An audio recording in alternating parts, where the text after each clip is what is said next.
Meanwhile, software giant Adobe unveiling significant innovations across its Creative Cloud applications and services this week at the company's Max Creativity Conference. The company delivering a number of products, services, and resources, many completely free, so users can learn new skills and stay competitive.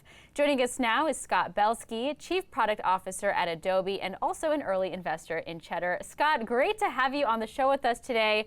This event, the Max 2020 event, kicking off on Tuesday, concluding today. What are some of those opportunities that have been offered to attendees to elevate and try to expand their skill set? Sure. I mean, those were really under the three themes for this conference. One was leveling up skills, helping all these new people that have an impetus to be creative learn how to use products like Photoshop and Illustrator and Premiere Pro, but also more accessible consumer grade products like a product called Premiere Rush or Photoshop Express, Adobe Fresco, which is an incredible new drawing and painting application, Illustrator on the iPad.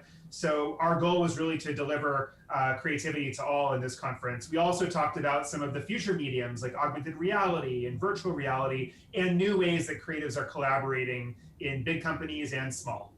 Yeah, since you brought up AR and VR, I think just in the business space, in the financial space, a lot of people have been trying to speculate, where does VR and AR really fit into the future of creativity, into the future of content? What are some of the findings? What was discussed at this conference as it relates to AR and VR?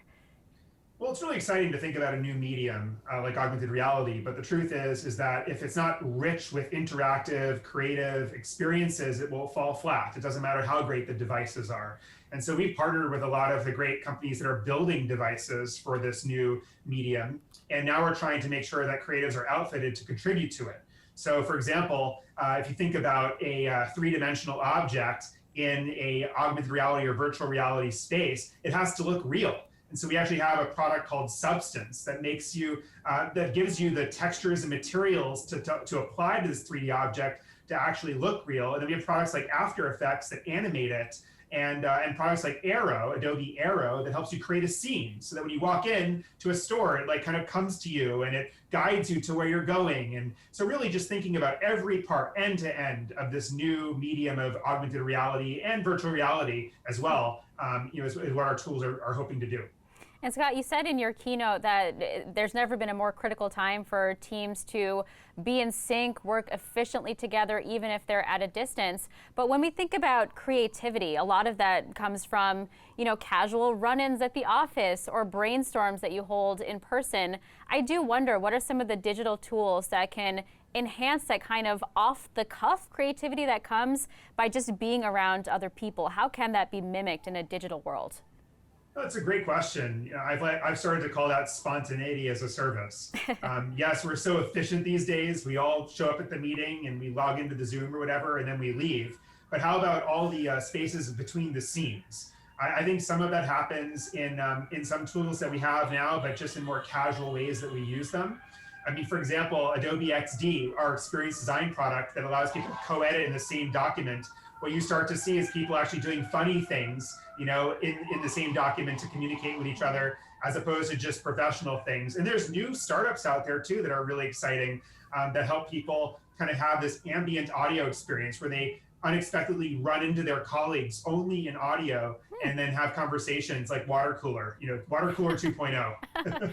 That's very cool. I like that, spontaneity as a service. I'm going to use that phrase and attribute it to you. But Scott, since you have so much experience in the product world overall, there's this whole debate about buy versus build when you're looking at, connectivity tools or building tools or even planning tools, what have you.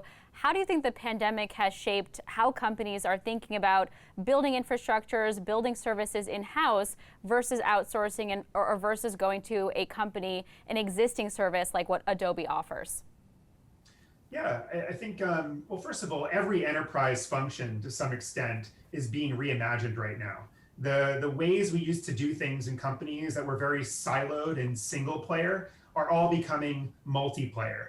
Whether it's experience design or whether it's procurement or whether it's recruiting tech or whatever else, it's just no longer that function that's using that tech. It's everyone else. It's all the stakeholders. It's the C-suite.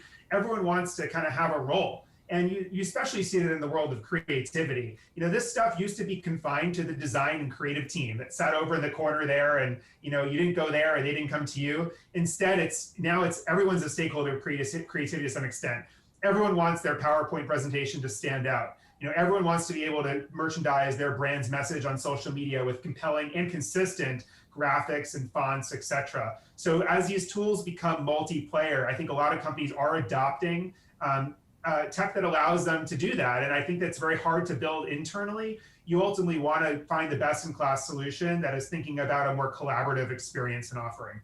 And Scott, since you actively invest and advise, businesses that touch on the intersection between technology and media and creativity, I do want to get your quick take on the recent news around Quibi, which had tried to be tech forward. It's not just about the content in streaming, it's about the form factor as well. We saw that unfortunately it is deciding to shut down. What is your hypothesis, just kind of zooming out, in what works when you're trying to differentiate yourself in an increasingly saturated space like streaming? Is it just content? Is it the form factor? What does innovation kind of look like in that space to try to stand out? Well, two comments there. I mean, first of all, we should never admonish entrepreneurs who want to go out there and, against the odds, try a new format and tinker with media as we know it. So it was exciting, and I was watching and supporting the idea of a new delivery format for entertainment and a new time space for the average experience, and the backseat of an Uber type of offering. And so it's frustrating to me when everyone loves to add their snarky comment about something that didn't work. We should just be celebrating the fact that people tried. Comment number two is it's just another indicator of content is king.